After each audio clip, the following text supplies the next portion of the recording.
여러분 안녕하십니까? 광주 MBC 뉴스투데이 시작합니다. 먼저 오늘의 주요 뉴스입니다.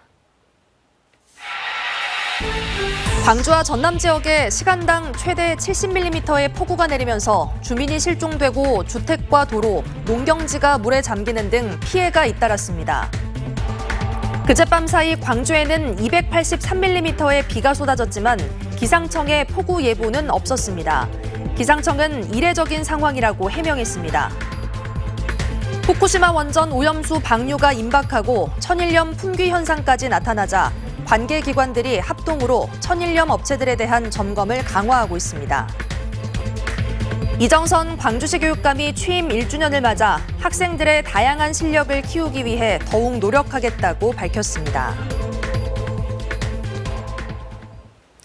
천둥 번개와 함께 쉴 새 없이 쏟아진 장대비는 광주 전남 지역 곳곳에 생채기를 남겼습니다.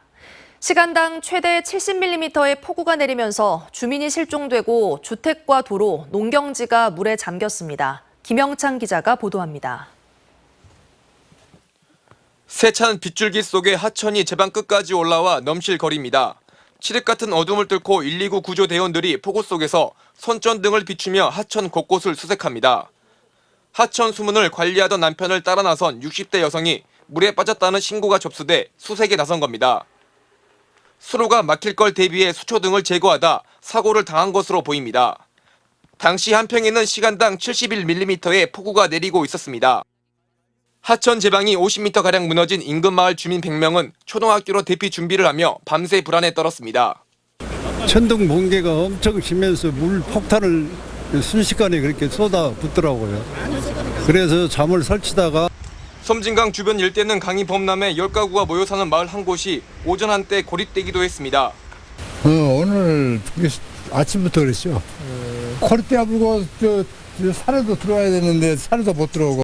차에 타고 있던 한 주민은 불어난 물에 차를 버리고 가까스로 탈출하기도 했습니다. 아이고 이게 물이 나와서 여기 차버린 거예요 물이 그냥. 옷도 이것도 그냥 머리 위에다 이고 팬티만 입고 자다가 그냥 이고 그냥 그래도 정신은 핸드폰하고 지갑은 가지고 나와가지고. 이런 가운데 섬진강의 범람과 피해 예방 등 실시간 상황을 전하는 재해정보 안내 전광판이 제 역할을 못해 주민들의 원성을 샀습니다. 비 피해 예방을 위해 곡성군이 설치한 재해 문자 정보 시스템은 아예 작동되지 않고 있습니다. 어제 하루 동안 주택가 도로 침수 등 비 피해 신고는 광주 185건, 전남 85건에 이릅니다. 또 광주 전남 지역의 농경지 1,800여 헥타르가 물에 잠기는 피해를 입은 것으로 집계됐습니다. MBC 뉴스 김영창입니다. 얼마 전 내린 비가 다 마르기도 전에 또다시 폭우가 예상됩니다. 현재 레이더 영상 보시면 서해상에서 발달한 강한 비구름대가 점차 다가오고 있는 모습 확인할 수 있습니다. 우리 지역은 오늘 점심 이후에 비가 시작되겠습니다. 오늘과 내일 예상되는 비의 양은 광주와 전남에 100에서 200mm고요. 많은 곳에서는 250mm가 넘는 큰 비가 쏟아질 수 있겠습니다. 이미 침수 피해가 있었던 지역들에서는 더 각별한 대비가 필요합니다. 많고 강한 비가 예상되면서 광주와 전남 모든 지역에 호우 예비 특보가 발표됐습니다. 이번 비는 강한 바람을 동반하겠습니다. 순간 풍속 시속 55km 안팎의 매우 세찬 바람이 함께 불겠습니다. 기온은 오름세를 보이겠습니다. 아침 기온 23도 안팎으로 어제보다 3도가량 높은 기온에서 시작하고 있고요. 한낮 기온도 27도로 어제보다 2도가량 높겠습니다. 날씨 정보였습니다. 그젯밤 사이 광주에 내린 비는 280mm가 넘습니다. 6월 평균 강수량이 152mm인데 한 달 내릴 양의 2배에 달하는 비가 하룻밤에 쏟아진 겁니다. 기상청은 폭우가 쏟아지기 시작한 뒤에야 특보를 발령했는데요. 예측이 어려울 만큼 이례적인 상황이었다고 해명했습니다. 보도에 주현정 기자입니다. 물폭탄이 쏟아진 광주 시내. 도심 골목은 물바다로 변해 차량들이 꼼짝없이 서 있습니다. 거대한 바위가 지지하던 아파트 옹벽도, 마을 하천제방도 무너졌습니다. 한 70mm 와가지고 비가 석곡천이 지금 범람을 해서 울산마을이 지금 긴급 위기 상황인데 지금 더 추가 비가 오면은. 어젯밤 광주에 내린 비는 283mm였습니다. 광주 지역 6월 평균 강수량 152mm의 2배가 달하는 비가 밤새 쏟아진 겁니다. 2018년 기록한 1일 최대 강수량 44mm의 6배가 넘는 양이었습니다. 그런데 이런 집중호우를 기상청은 예측하지 못했습니다. 폭우 예상 지역도 내릴 비의 양도 모두 관측을 벗어났습니다. 기상청이 어제 오후 5시 발표한 예보문에는 광주의 경우 가끔 비가 오는 정도로만 나와 있습니다. 예상 강수량도 최대 80mm였습니다. 이후 기상청은 호우주의보를 내렸지만 광주와 이번에 인명피해가 발생한 한평은 포함되지 않았습니다. 그러다 천둥과 번개를 동반한 폭우가 쏟아지기 시작한 저녁 8시 30분, 광주에 호우주의보를 발령했습니다. 보통 특보 발령에 앞서 시행하는 예비특보 절차도 없었습니다. 기상청은 일반적인 장마전선과 다른 경우라서 호우 가능성을 예측하지 못했다고 해명했습니다. 예측을 한 것보다 굉장히 강한 강수 구름대로 변모하는 경우들이 가끔 있습니다. 여름철에.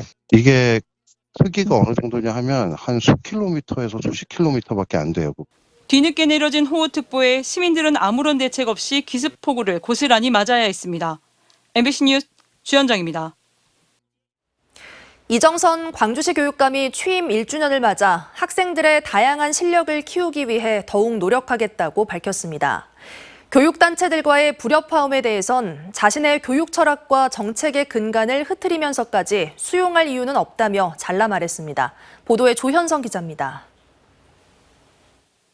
공부하고 싶은 학생은 더 깊은 공부를 하게 하고 공부가 아닌 다른 길을 원하는 학생은 각자의 특기와 적성을 살려주는 교육.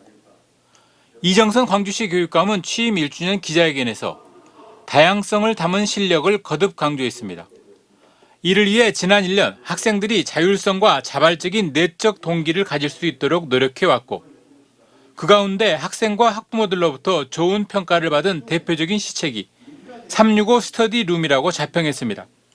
지금까지 16개 저희가 고등학교에 인문계 고등학교에 설치를 했고 앞으로 내년까지 저희가 38개를 더 만들어서 앞으로 그 이후에는 최근 광주시 의회가 제정한 대한교육기관 지원 조례에 대해서는 상위법과 충돌하는 부분이 있어 부담이 된다고 말했습니다. 지금도 해마다 학교 밖 청소년의 교육 활동을 위해 90억 원가량을 지원하고 있어 시의회에 관련 조례에 제의를 요구할지 검토 중이라고 덧붙였습니다.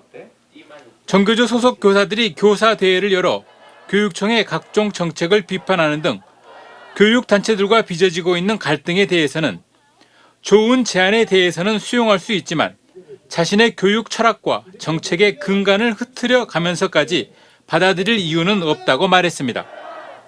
그래서 저희가 평소 추구했고 시민들로부터 위임받았던 그런 교육정책을 추진하는 것이 맞다 이렇게 봅니다. 교육부의 이른바 수능 킬러 문항 폐지와 관련해서는 공교육 강화라는 방향성에는 동의하지만 발표하는 타이밍이 좋지 않았다고 평가했습니다. 그러면서 이른바 강남의 사교육 시장 영향이 줄면서 지역 학생들에게 긍정적인 측면도 있다며 EBS와 학교 교육 과정에 더욱 충실히 준비시켜 가겠다고 밝혔습니다. MBC 뉴스 조현성입니다. 성능과 안정성을 강화한 신형 소방 헬기가 광주에 도입됐습니다. 광주시 소방안전본부는 어제 119 특수구조단 119 항공대에서 다목적 소방 헬기 취향식을 갖고 본격적인 임무 투입을 알렸습니다. 1997년 도입 이후 26년 만에 교체된 소방 헬기는 최대 탑승 인원 14명, 순항 속도 280km, 항속 거리는 738km로 3시간 30분까지 연속 비행할 수 있어 산불 등 각종 화재 진압과 응급 환자 이송 등에 효율적으로 대처할 것으로 기대됩니다. 광주시 감사위원회는 광주도시공사에서 운영하고 관리하는 공공임대주택을 대상으로 특정 감사를 벌인 결과 24건의 위법 부당 사항을 적발했습니다. 적발 사항으로는 임대주택 3개 단지에서 전기 계약 방식을 면밀히 검토하지 않아 입주자가 2억 원의 전기료를 더 내거나 장애인이나 국가유공자 등 300여 세대는 전기료 감면 제도를 알지 못해 혜택을 받지 못한 것으로 드러났습니다. 이에 따라 시 감사위는 총 24건의 위법 부당 사항을 확인하고 해당 기관에 조치를 요구했습니다. 한국수력원자력 한빛원자력본부가 한빛 5호기를 예방 정비하던 중 안전주입 계통의 역지 밸브에서 붕산수가 미량 누설됐다고 밝혔습니다. 한빛본부는 원인을 파악하고 있으며 이번 누설로 인한 방사선 영향은 없다고 덧붙였습니다. 안전주입 개통은 원자로 냉각제가 상실될 경우 노심 냉각을 위해 붕산수를 공급하는 개통입니다.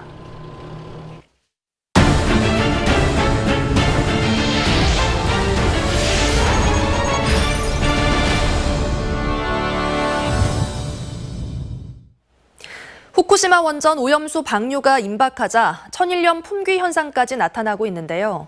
소금 판매 사기 사건이 발생하기도 했습니다. 해양수산부와 해경, 지자체는 합동으로 천일염 생산 유통업체들에 대한 점검을 강화하고 있습니다. 서희령 기자가 취재했습니다. 수산물을 건조해서 파는 충남의 한 업체. 최근 중고거래 사이트에서 20kg짜리 소금 포대 650개를 주문했습니다. 그런데 상대는 송금된 돈만 받고 갑자기 연락이 끊겼습니다. 죽고 싶죠, 진짜로. 왜 그러냐면 있는 사람들한테는 아무 돈이 아닐 수도 있지만 저희 같은 경우는 저희 직원들 한 달 월급일 수도 있고. 사라진 남성의 사업자 등록증 주소지로 찾아가 봤습니다. 전남 영암의 한 무화과밭이 나옵니다. 사업장으로 안내된 곳입니다. 컨테이너가 있지만 오랫동안 사람의 발길이 닿지 않은 듯 잡초가 무성히 자라 있습니다. 일본 후쿠시마 오염수 방류가 임박해지면서 천일염 품귀 현상이 발생하자 소금 판매 사기 사건이 전국적으로 잇따르고 있습니다. 전남 신안의 한 농수산물 유통센터. 1톤짜리 대형 천일염 포대들이 창고에 가득 쌓여 있습니다. 소비자들에게 유통하기 위해 염전에서 수매해 보관 중인 소금들입니다. 정부 합동 점검반이 불시에 유통센터를 찾아 천일염 포대들을 꼼꼼하게 확인합니다. 여기 표시사항에는 제조 연도가 21년이라고 되어 있는데 이거는 왜 다른 거예요? 이게 인지 잘못한. 최근 천일염 가격이 급등하고 품귀 현상까지 빚어지고 있는 상황. 정부는 해양수산부와 지자체, 해경 등으로 구성된 합동점검반을 꾸렸습니다. 합동점검은 전남 지역 천일염 유통업체를 중심으로 이번 주까지 진행됩니다. 주요 점검 내용은 생산 유통기업의 원산지와 이력제 표시사항 등이 제대로 적혀 있는지 등입니다. 현재 유통 단계에서 유통 질서를 잡기 위해서 이렇게 그 생산 유통 과정에서 이렇게 아까 말씀드린 그 품질 그 이력이나 원산지 같은 걸 집중 점검하고 있고요. 정부 합동 점검반은 다음 주부터 충청과 경기권까지 천일염 생산 유통업체 점검을 확대해 나갈 계획입니다. MBC 뉴스 서희령입니다. 포스코가 광양만권에 2차 전지 소재 등 신사업 투자를 잇따라 단행하면서 계열사 본사를 광양으로 이전해달라는 목소리가 커지고 있습니다. 본사가 있어야 중심을 잡아 신사업을 이끌 수 있고 지역 균형 발전과 상생도 함께 이룰 수 있다는 이유입니다. 보도에 유민호 기자입니다. 광양 율촌 산단에 들어선 포스코 퓨처엠 양극재 생산 공장입니다. 전기차 배터리에 쓰이는 2차 전지 소재를 한 해 9만 톤 만드는데 단일 공장 기준으로 세계 최대 규모입니다. 포스코는 양극재뿐 아니라 배터리 원료인 리튬 가공 등 광양만권의 2차 전지 관련 투자를 집중하고 있습니다. 흰 사업을 선도해서 이끄는 건 경북 포항에 본사를 둔 포스코 퓨처엠입니다. 최근 광양시는 공개적으로 포스코 측에 포스코 퓨처엠 본사를 광양으로 옮겨달라고 요청했습니다. 또 지주회사인 포스코홀딩스 산하 연구소도 함께 설립해 줄 것을 촉구했습니다. 서울 소재 포스코홀딩스가 포항으로 본사 이전을 확정하면서 기존 포스코 퓨처엠까지 세계 핵심 사업체가 포항에 자리한 것도 지역 간 균형이 맞지 않다는 주장입니다. 중요한 연구소들도 전부 포항에 가 있습니다. 그리고 중요한 의사결정도 또한 포항에서 이루어지고 있습니다. 이거는 결국은 광양 시민의 자존감을 손상시키는. 포스코 측은 광양시의 이전 요구를 두고 쉽게 결정을 내릴 사안이 아닌 만큼 현재 내부 검토를 진행하고 있다고 밝혔습니다. 기업과 계열사 본사 대부분이 수도권에 있는 여수 국가산단도 본사 이전 요구가 꾸준합니다. 지역에서 벌어들인 이익이 수도권으로 흘러가는 데다 특히 중대재해 사고가 연이어 발생하면서 여수를 생산기지로만 여기지 말고 책임 있는 경영을 다하라는 겁니다. 그 소득세를 가지고 지역에 있는 교육, 문화, 예술, 복지 부분에 이렇게 균형 있게 쓸 수 있는 재원이 되는데 일은 여기서 하고 공연은 여기서다가 내고 돈은 다 서울에다 낸다는 거예요. 최근 광양만권의 석유화학과 철강 같은 기존 산업 외에도 2차 전지, 수소, 항공우주 등 기업들의 신사업 투자가 잇따르고 있습니다. 생산과 투자 규모가 커지는 만큼 기업이 본사를 옮겨 사업을 지휘하고 수도권과 지역 간 격차를 해소하는 데 노력해야 한다는 목소리가 힘을 얻고 있습니다. MBC 뉴스 유민호입니다. 바다의 반도체로 불리며 한국 식품 수출을 주도하고 있는 김이 목포의 주력 산업으로 성장하고 있습니다. 목포시는 마른 김 거래소 설립 등 김산업의 중심 도시로 도약에 나서고 있습니다. 김윤 기자가 취재했습니다. 지난해 우리나라 김 수출액은 6억 5천여만 달러로 전체 식품 수출액 가운데 가장 많았습니다. 지난 2010년 수출 1억 달러에서 10여 년 만에 6배 넘게 성장해 라면 수출액보다 많아졌습니다. 김은 전체 수산물 수출액 1위 품목으로 세계 시장 70%를 점유하고 있고 지금 현재 140여국에 수출하고 있는 수출 산업의 중요한 품목입니다. 특히 전라남도는 김 산업의 중심축, 전국 생산량의 80%에 이르고 있지만 김 수출액 점유율은 28% 선에 그치고 있습니다. 목포시도 김산업연합회 등 생산자 단체가 직결해 있고 김 생산, 가공, 연구업체 44개가 활동하고 있지만 전국 김 수출액의 8.7%를 차지하는 데 머물고 있습니다. 전남이 김의 주산지이지만 수출은 전남이 아닌 다른 지역에서 주로 이루어지고 있다는 의미. 이 같은 불균형을 해소하기 위해 목포시가 팔을 걷어붙이고 나섰습니다. 목포 수산식품지원센터가 지난해 김산업 전문기관으로 지정됐고 대양 산단에 오는 2025년까지 들어서는 수산식품 수출 단지에 전국 최초로 마른 김 거래소를 건립합니다. 우리나라에서 최초로 마른 김 거래소를 개장을 하게 되는데요. 각종 이제 바이어들이나 그리고 생산자들 이런 분들이 한 자리에 모여서 김을 경매 형태라든지 해서 거래를 할 수 있는 그런 장소가 되겠습니다. 목포시는 이런 사업들을 통해 오는 2026년 목포를 김산업 특구로 지정하고 수산식품 김박람회를 개최할 예정입니다. MBC 뉴스 김윤입니다. 광주시가 인공지능 AI 기업들과 업무 협약을 체결하고 기술 개발과 인재 육성 등에 나섰습니다. 광주시는 어제 아리사 코리아와 카비 등 7개 AI 기업과 업무 협약을 체결해 광주법인 또는 지역사무소 설립을 추진하기로 했습니다.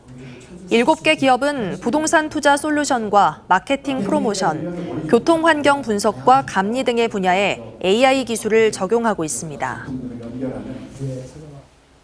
전남 지역 의대 신설을 위한 민간유치위원회 구성이 추진됩니다. 전라남도는 다음 달 의과대학 민간유치위원회를 출범시킨 뒤 의료 여건이 취약한 다른 지역과 연대해 의대 신설을 공동 건의할 계획이라고 밝혔습니다. 또 정부와 국회, 대한의사협회를 상대로 의대 신설을 위한 건의 활동을 벌이고 다중이용시설 광고 등을 통해 수도권 홍보 활동을 강화할 방침입니다. 민주노총 전남지역본부가 공무원과 공공부문 모든 노동자들의 생활임금 보장을 촉구하고 나섰습니다. 민주노총 전남본부는 어제 전남도청 앞에서 기자회견을 열고 공무원의 임금이 실질 생계비에 비해 턱없이 부족하다며 생활 안정을 위해 임금 인상이 반드시 필요하다고 주장했습니다. 또 공무원 보수위원회가 공무원 처우 개선을 위해 실질적인 교섭기구로서 역할을 충실히 할 것을 촉구했습니다. 나주 영산포에서 무안 남학신도시 오룡지구까지 총 연장 52km를 잇는 지방도 825호선 영산강 강변도로의 마지막 구간 공사가 시작됩니다. 영산강 강변도로 2-2단계 개설 공사는 무안 남학신도시 오룡지구에서 일로우 복룡리까지 13.2km 구간으로 총 사업비 1,523억 원이 투입돼 2027년 완공될 예정입니다. 광주 우치동물원이 그랜트 얼룩말 2마리를 새 식구로 맞았습니다.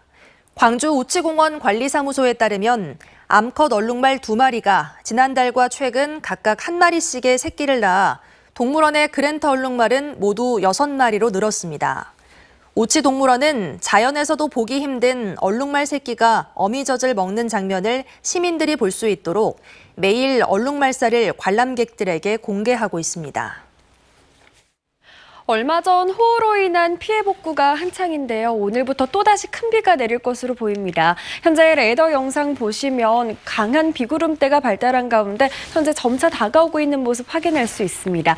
우리 지역은 오늘 오후부터 비가 시작되겠습니다. 내일까지 많은 비가 내리겠는데요. 예상되는 강수량은 광주와 전남에 100에서 200mm, 많은 곳은 250mm 이상이 되겠습니다.